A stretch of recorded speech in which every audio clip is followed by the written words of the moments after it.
allow me to get in. It's great. Hang on, everybody stand by.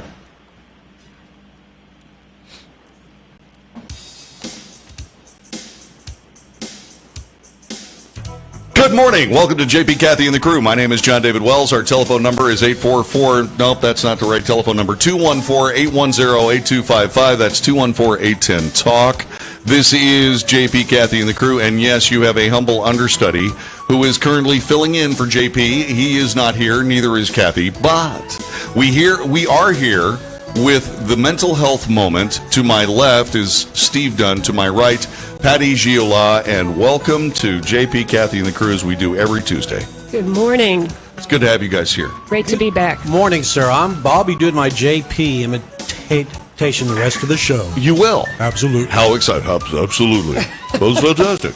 Okay, so talk to me a little bit about the foundations you guys work with. I mean, it's been a while since we've talked about that, so let's get an idea of just exactly what foundations you guys run.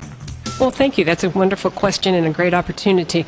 I run something for Kelly. Kelly was my niece, and we fought with her anorexia for a number of years, and ultimately she did not win that battle. So what we're doing is we're doing something so that we don't forget the work that does need to be done. We're dealing with all things eating disorders, and we're working with the University of North Carolina to deal with the intersection of genetics and eating disorders. And there's a major study that they're producing right now, which we'll be talking about at a later show. Steve, and do you have a different organization as well? Absolutely. I started the Morgan Foundation in February 2017, and right now we're focused on working with the research doctors, clinicians, trying to bring the big businesses and other entities that have been ignored into the field so we can get generally accepted treatment guidelines and bring some sanity to this disease. So this is the Mental Health Moment. You are listening to 1160 AM KBDT News Talk Sports, 836 now. John David Wells in for JP, Kathy, and the crew.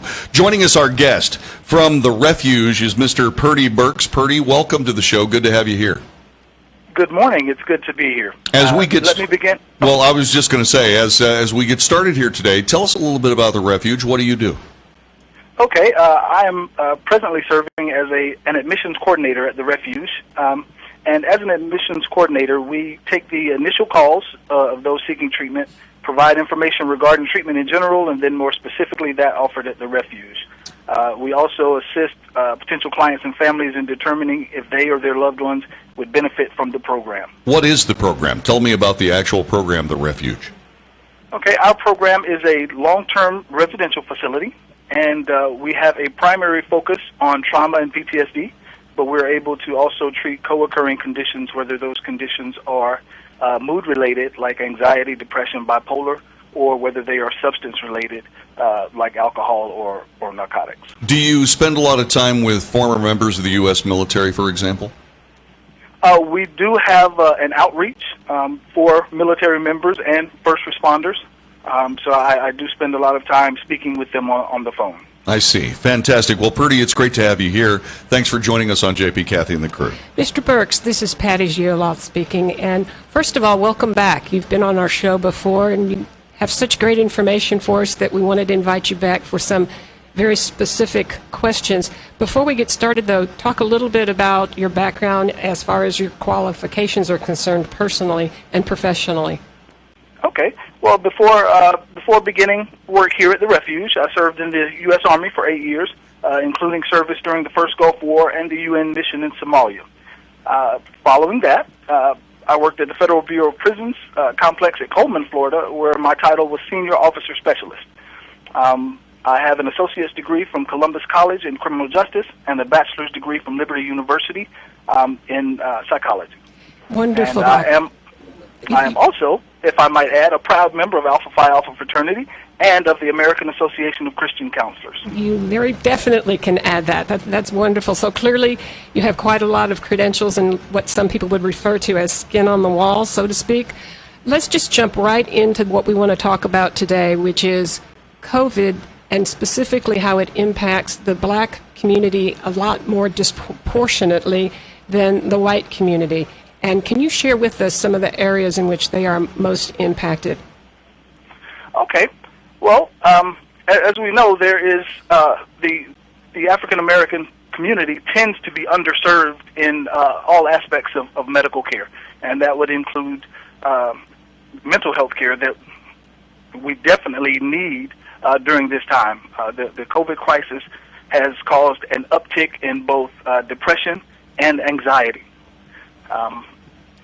and with that and all of the other stressors that are going on right now, including the countrywide protests and that sort of things, it's leading to a surge in requests for service. And unfortunately, in many cases, the African American community doesn't pursue actively that treatment because they have an innate distrust for the medical establishment in general. So this is something that is going to impact the black community, the African American community, both medically as well as behaviorally. There are some specific medical issues that the African American community struggles with that are going to be heightened and disproportionately impacted during this stressful time and this medical emergency. What kind of medical conditions does the black community already have that are going to be exacerbated? Well, as I said, there is a lot of depression and anxiety within the African American community, and that, along with, as we stated, other stressors, are leading to even more of the symptoms that we see that come from bad diets, being placed in positions of employment in which they're in close proximity, and other factors. 8:41 now. You're listening to JP, Kathy, and the crew. It's the Mental Health Moment with Purdie. And to my left, Steve Dunn. Our guest today is Purdie Burkes from the Refuge. Mr. Burkes, there were some alarming statistics released just in the past week indicating that nationally, African American deaths from COVID-19 are nearly 2 times greater than would be expected based on their share of population. And in 4 states, the rate is 3 times or more. Is that attributed to the jobs that many of the black Americans have, living conditions, or the lack of health care in those communities? What would you attribute those statistics to? Well, according to Dr. Fauci, he says that social inequalities are among the factors why the black community or African American community in the United States has suffered disproportionately. He goes on to say that the rate of infection is higher because of the nature of the economic status that many find themselves in, where, again, they're working inside and being unable to physically separate. So that leads to, once an infection is established, it runs rampant. And the social determinants of health, which make it even more difficult, are incidents of co-occurring conditions like hypertension, obesity, and diabetes, which, again, would make the risk greater for those suffering. So what have you experienced then in terms of the specific mental health claims that have been brought to either the Refuge or other Acadia facilities as a result of that? I'm sorry, I didn't get the last part of the question. Okay. Because of those conditions and that social determinants are involved, what have you found in terms of the rate of demand for treatment at either the Refuge or other Acadia-related facilities? Okay, well, the rate is going slightly upward, but again, only slightly, and we have to find a way to get past some of the stigma that's attached to health care in the African American community in order to overcome that. Part of getting over that stigma would include encouraging more students, African American students, to enter these fields so that there are more caregivers who look like the patients they serve and would be considered more culturally sensitive and aware in how that treatment could affect the individual. It's 8:44 now. You're listening to JP, Kathy, and the crew. And this, by the way, is a mental health moment. And it's brought to you by Acadia Healthcare. Don't suffer another minute. If things have been driving you nuts lately, and I mean that in a colloquial or even a good-humored sense, if things have been getting a little bit too stressful, why don't you do yourself a favor and call Chris Getz at Acadia Healthcare, 469-400-7499. That's 469-400-7499. And Purdie Burkes is our guest. He's talking about the stigma of going out and finding something a little bit more about what you do and how you handle things. What I'm interested in is making sure that stigma does disappear as quickly as possible. We do a pretty good job of taking care of our eyes. We do a pretty good job of taking care of our bodies with checkups every year. Why not go ahead and contact the folks at Acadia Healthcare, 469-400-7499, and see how the old mind is doing. You might be surprised at how much better you can feel almost immediately. That's a very good point, JD. Mr. Burkes, right now we are in the middle of an awful lot of very politicized news regarding some of the recent murders of people at the hands of law enforcement, specifically men and young men who are from the Black and African American community. Could you talk about how that is impacting the mental health of the African American community that you work with? Well, with all of the social media involvement and the coverage on the news, seeing these acts repeated is kind of a double-edged sword. On the one hand, it is an acknowledgement that the pain of the African American community is being realized and witnessed real time, but at the same time, it has a deleterious psychological effect in that the reactions to this repeated exposure can run the gamut from anger and rage to feelings of numbness or apathy, this feeling that we've seen it all before, and it leads to sometimes a feeling of hopelessness and helplessness. Mr. Burkes, you mentioned something earlier that one of the reasons the Black community does not reach out more to the medical community or even the behavioral health community is distrust. And you touched upon one thing that might be a help, which is if we could encourage people from the African community, the African American community, to get involved. What other areas can we do work in to encourage people to seek the help that they need, whether it's medical or mental? Well, we have to let all individuals know that these things are not something to be kept hidden. So we have to have more conversations like these where we're discussing it and trying to put that stigma to bed. The other thing is when you encounter someone, we can't just assume they're okay. Sometimes showing compassion or empathy, a simple "Hey, how are you?" goes a long way towards letting someone know that you care and possibly opening the conversation to go in the direction of seeking treatment. We have to also keep in mind not to be judgmental, and I don't want to say self-censor, but we have to remember that language matters. So some of the things that we say may actually be detrimental. For example, in the African American community, a lot of times we may see someone who is having some difficulty, and the first things we say is, you're strong. You don't need anything. You'll get through this. There are statements made like we're black and we've made it through slavery, so this is just a small thing. And minimizing is never a good way to go. We want to acknowledge the pain and assist as we can. So, in addition to that, sir, last Friday, as we certainly know here in Texas, was Juneteenth.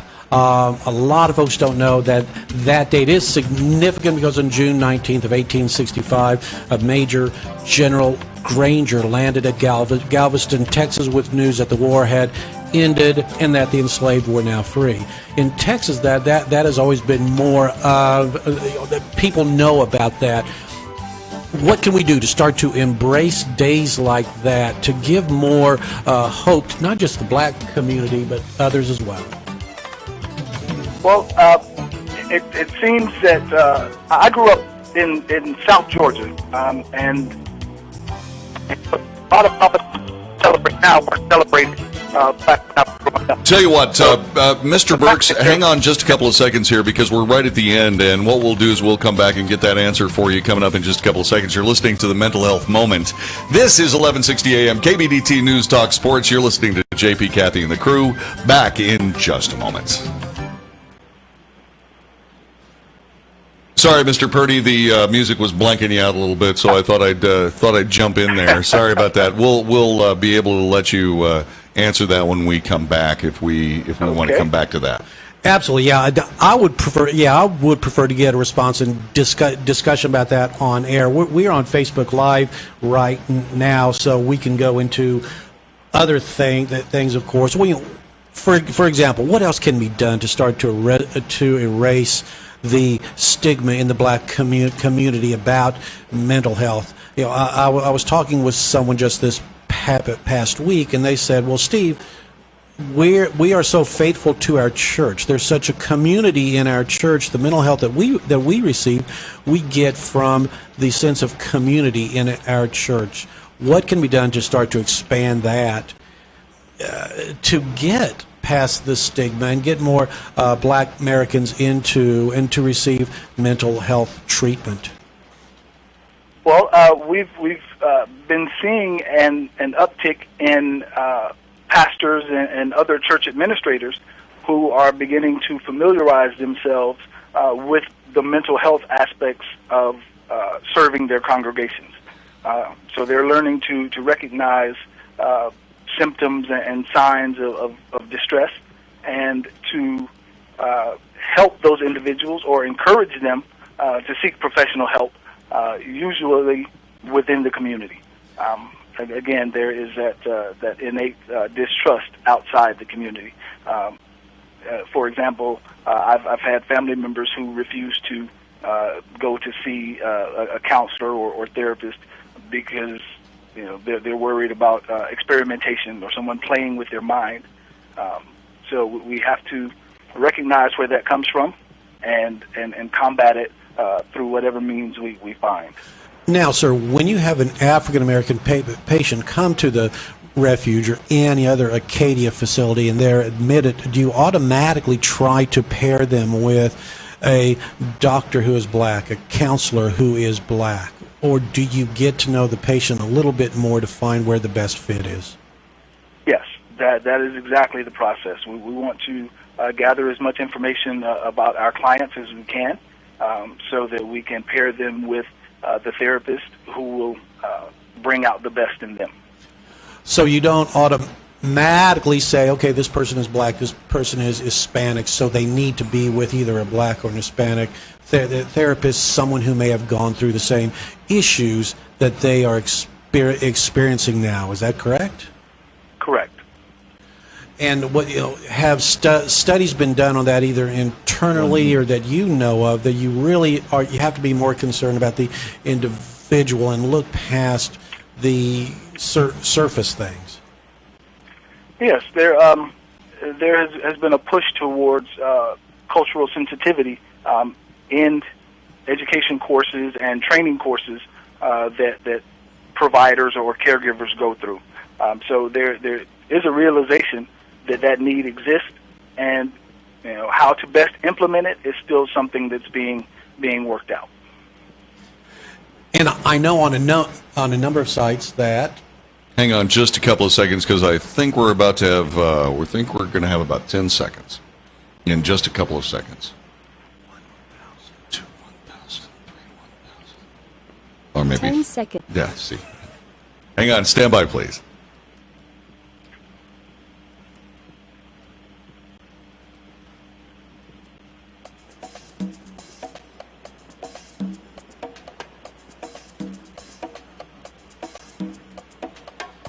Good morning. Welcome to JP, Kathy, and the crew. I'm John David Wells sitting in for you. Joining us is Steve Dunn on my left and Patti Giola on my right.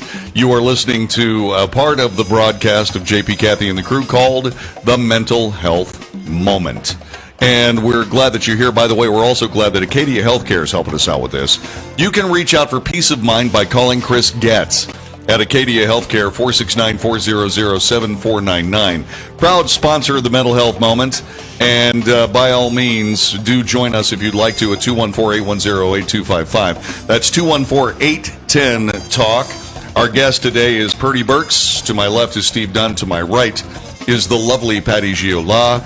And we were talking about something earlier before the break that we want to get the answer to. What was that, Steve? Yes, we were discussing Juneteenth. And Purdie, go into what that day means to the black community here in the United States and what we can do to expand that to be more inclusive. Well, in order to expand that, there has to be more education in that area. We learned in school a lot about the war, the Civil War. We learned a lot about the Confederacy, the whys, the hows. But in the aftermath, we're taught very little about Reconstruction, and even less about when the slaves were actually told that the war was over and slavery had come to an end. That was about 3 years after the Emancipation Proclamation had gone into effect, and so until we are able to more fully educate, there are a lot of people still who don't realize what Juneteenth is and the significance to the African American community. So it sounds like we need to start at an early age, from first grade on up. We need to have our schools be more inclusive and understanding, and just fill the upcoming generations with more knowledge. To look at it broadly, black history is American history, so it should be taught simultaneously. There shouldn't be, a separation of that knowledge. It all interweaves and meshes. So to get one side and not the other is not the way we want to go. Education, Mr. Burkes, is something that is a very important aspect of what you're talking about here. And a lot of it is education of people who might not know, like you just said, the 3 years, et cetera. But you mentioned something earlier about language matters. Talk about what white people should and should not say. You were very specific and said some of the things that the black people say to each other, we made it through the slavery, this is a small blip. Obviously, a white person's not going to say that to them. Well, that's very true. Depending on your relationship, I have some friends from my Army days who are white or Hispanic, and you would be amazed at some of the things we're able to say to each other. But it's based on the relationship and not necessarily our color or heritage. It's in knowing who you're talking to, and we have to be careful when talking about this, because there are microaggressions that take place, and some of these are accidental or simply because we don't know each other's culture as well as we should. When I was a deputy, for instance, I used to see people get alarmed when I would walk into a store or something, even in uniform, and they would ask, how did you get to do this or that? And I know that the reason those questions were asked is because I was black. Some of my friends who were also deputies would be walking around and never had to answer how they became a deputy or how long they've been a deputy or what their education level was. So it's a matter of thinking before speaking and being sensitive to others. Purdie Burkes is our guest, and Purdie, if people want to know more about the Refuge, where do they go and what do they do? Well, they can call 855-240-7362, and that will get you directly into admissions. Or they can send an email to the Refuge admissions at refugeahealingplace.com. Thank you very much, Purdie. I sure do appreciate it, and thanks very much for spending some time with us on the Mental Health Moment. Well, in closing, I would like to say thank you to Acadia Healthcare for helping make this forum possible, and to my employer, the Refuge, a healing place, for their desire to be a part of solutions to all of the issues that we've discussed. This is JP, Kathy, and the crew. John David Wells thanking Steve Dunn and Patty Giola for the Mental Health Moment. Also, Chris Getz at Acadia Healthcare. Have a great day. JP, Kathy, and the crew return tomorrow on 1160 a.m. KBDT News Talk Sports. Alrighty then. Mr. Burkes, are you with us still? No, he's gone. I'm sorry. Okay. That was my fault. I put him on hold and he left. I hate when that. Okay, so It was all my fault. Well, of course it is. Well, naturally. Because, okay, I get to do my JP imitation right now. Next week. He doesn't talk like that. He's a completely normal voice. That's Oh, more like an Abby normal. Abby normal. Abby normal. Really nice choice of humor there, considering everything. Well, there we go. Wow. There's a very significant event happening in the mental health world tomorrow.